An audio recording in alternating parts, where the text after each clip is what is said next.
kayo na naman ang tao magsano. Hinawakan ninyo yung tubig, pati electricity. Yun ang oligarchy. Kaya ako sinabi ko noong kumpanya, corruption is not here. Yung mga customs, maliit yan. It's there upstairs. And I was really unprovidential. Dumating yung panahon na hindi ko hiningi. Then I saw the contract. Nung nakita ko yung contract, saka yung linya na yung choice, yung linya ng it belongs to government. The best of the transmission lines, whatever, government gets it first before anybody else. Thank you. I am true.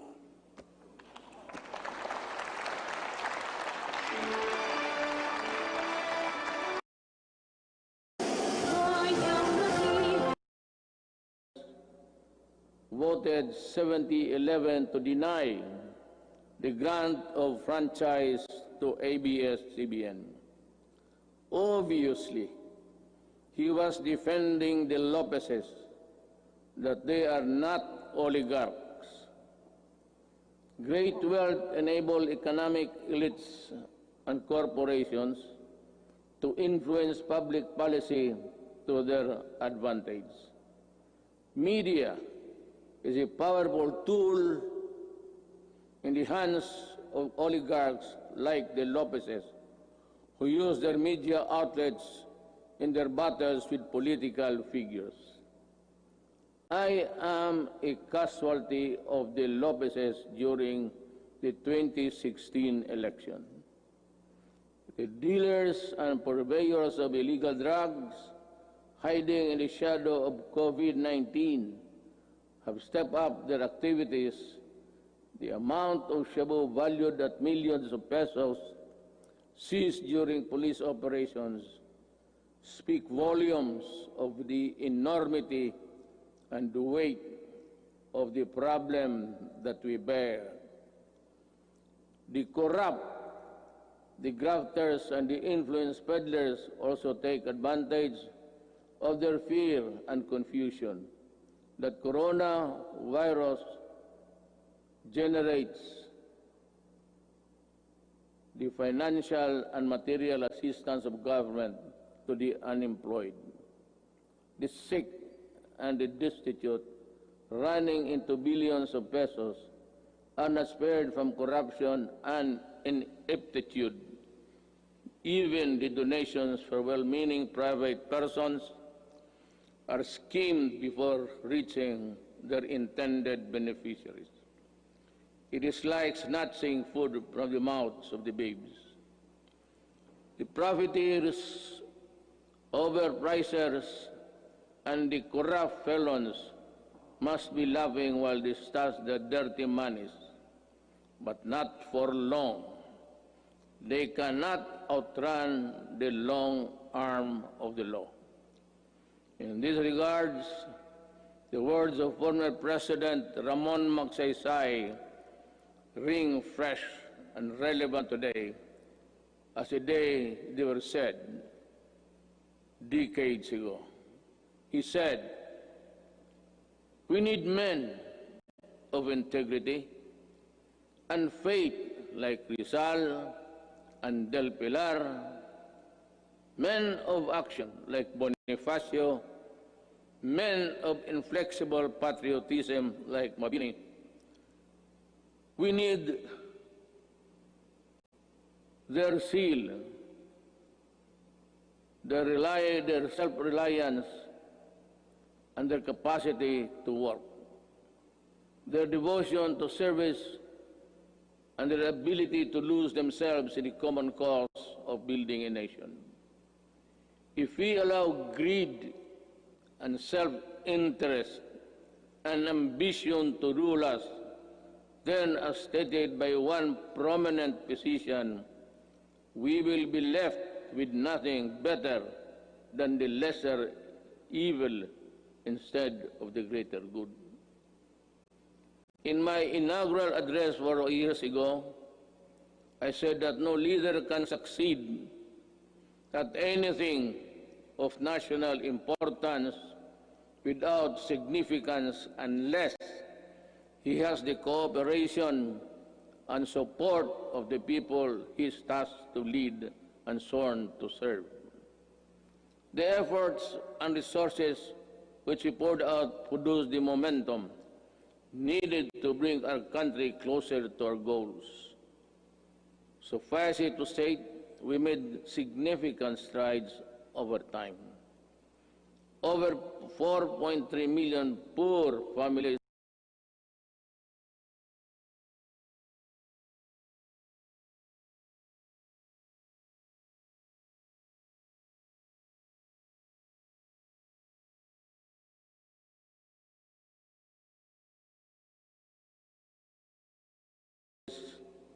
benefited from the Pantawid Pamilya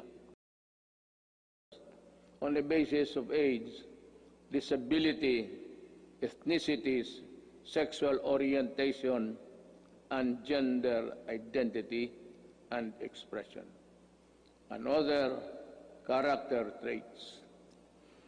My administration always believed that freedom from illegal drugs, terrorism, corruption, and criminality is itself a human right violation. Part of our efforts to uphold human rights is protection of the rights of children and the right against discrimination. Early last year, I signed Executive Order number 92, creating the National Council Against Child Labor. Government efforts to protect the rights of children will be amplified to prevent, reduce, and eliminate any form of child labor. Our achievements along this line who have been extolled by an overwhelming number of fellow member states in the UN Human Rights Council during its recently held 44th session last June. Rest assured that we will not dodge our obligation to fight for human rights. My countrymen, there are lessons to be learned from the coronavirus pandemic.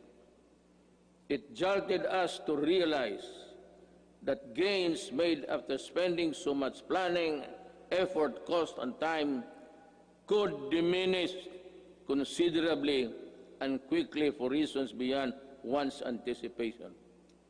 That it is much easier to destroy than build.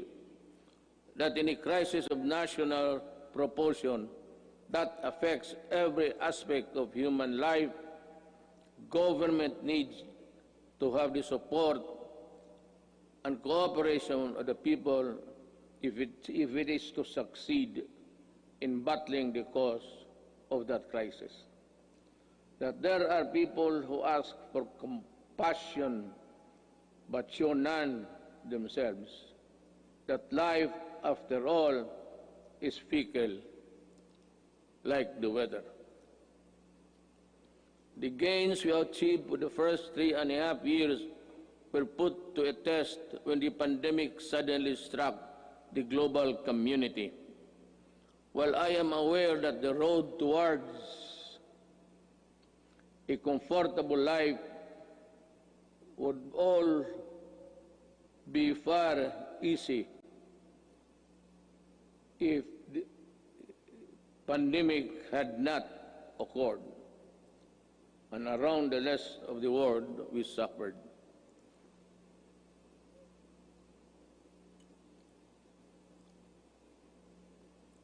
The global scale and socio-economic impact of COVID-19 pandemic has been unprecedented. Yet, in the throes of its global health emergency, we have been able to withstand the headwinds generated by this coronavirus. In this regard, I would like to express my gratitude to all those who made possible the steady supply of food, water, basic utilities of our households.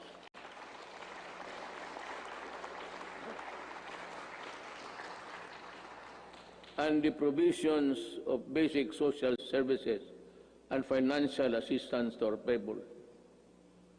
Our profound gratitude goes to everyone who helped keep our country's food supply chain running. The valiant soldiers, policemen, and security guards who kept peace and order in our community. The dedicated personnel who kept our essential establishment operational. You showed us kindness and selflessness. You gave us strength. You risked your own lives to serve the greater good in keeping the Filipino spirit of bayanihan.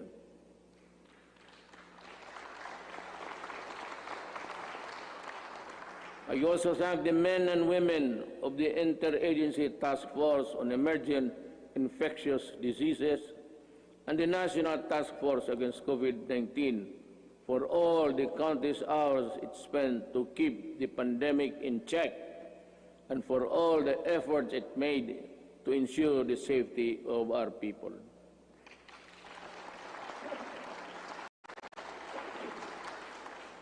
Let me also recognize the efforts of the local government units that step up and initiated their own response measures to contain effects of COVID-19 and its impact to their constituents have been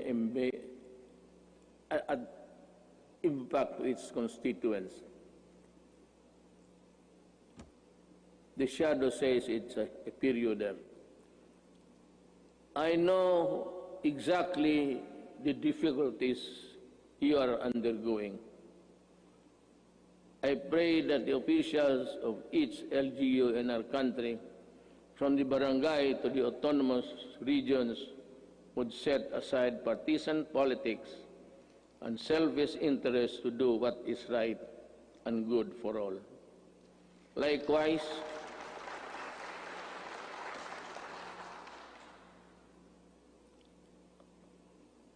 I likewise issued Executive Order Number 104, which imposed ceilings on retail prices of at least 133 drugs and medicines, and directed a continuous review of the retail prices of others. This proved to be providential now that we are facing a pandemic. To everyone who helped us in this time of great need, maraming salamat po.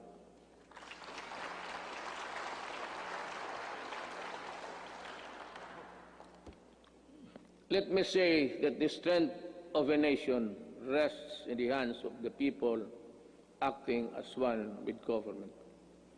In the pursuit of common goals and objectives,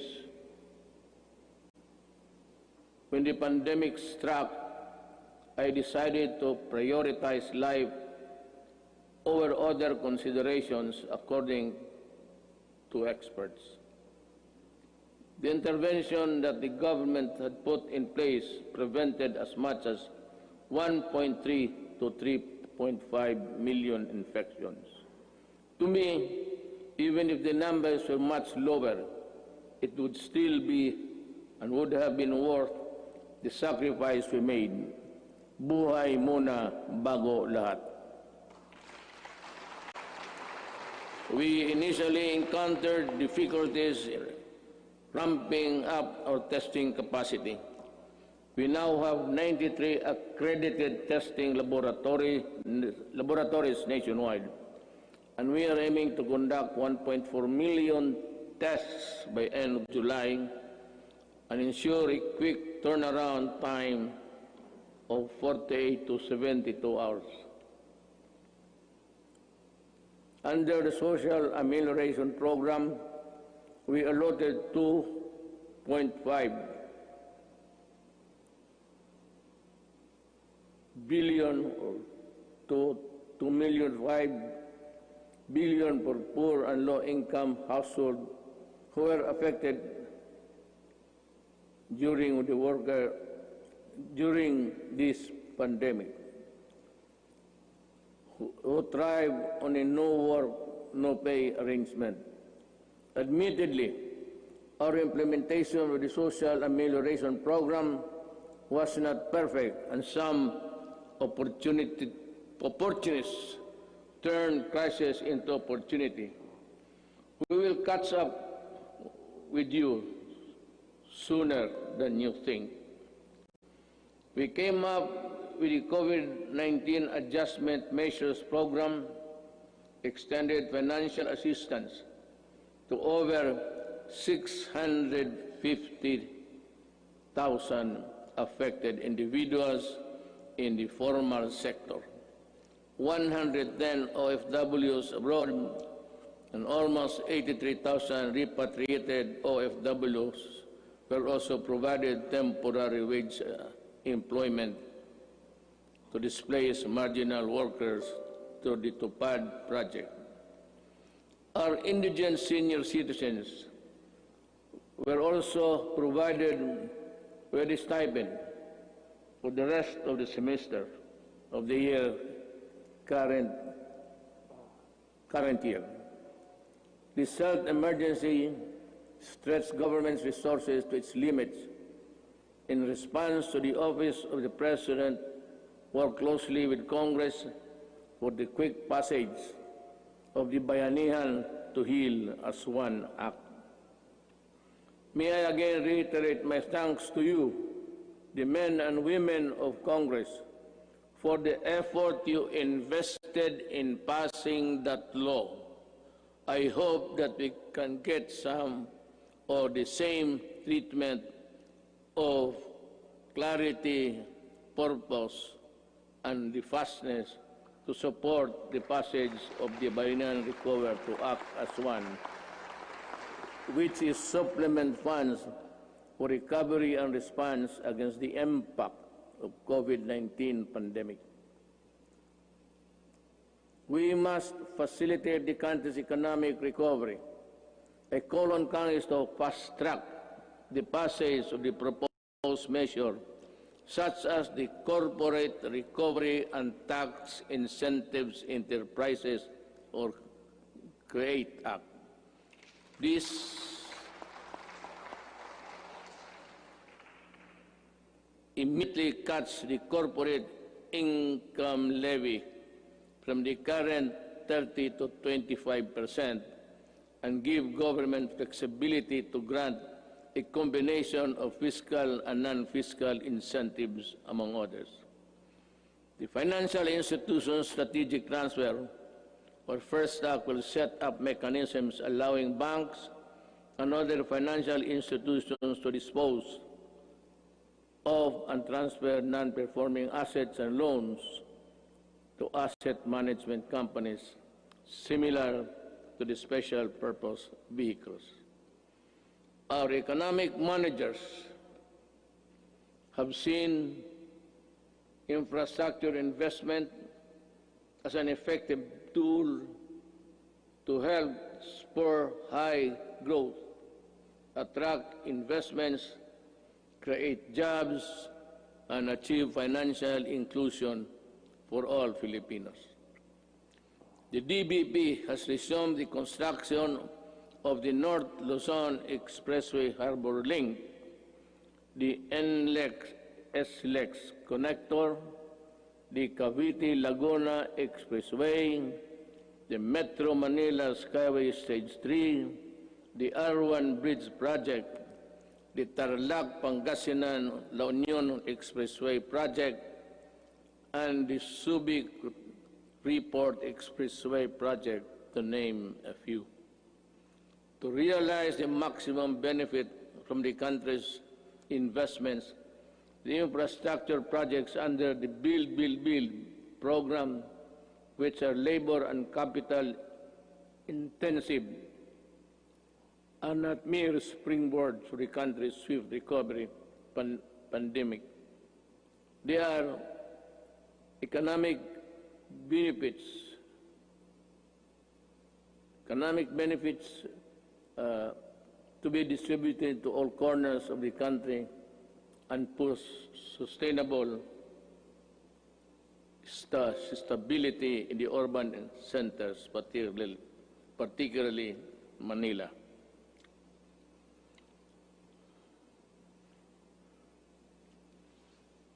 The TESTA launched online mode of livelihood and skills training. There are 71 free online training to help upskill trainees for the right opportunities. I asked TESDA to come up with special training programs to retool our OFWs so they can find employment opportunities here and at home. I am also calling on the CHED for scholarship programs for the qualified dependents of our OFW. I direct the Department of Agriculture and DTI to come up with the agribusiness and entrepreneurship projects to help displaced OFWs rebuild their livelihood.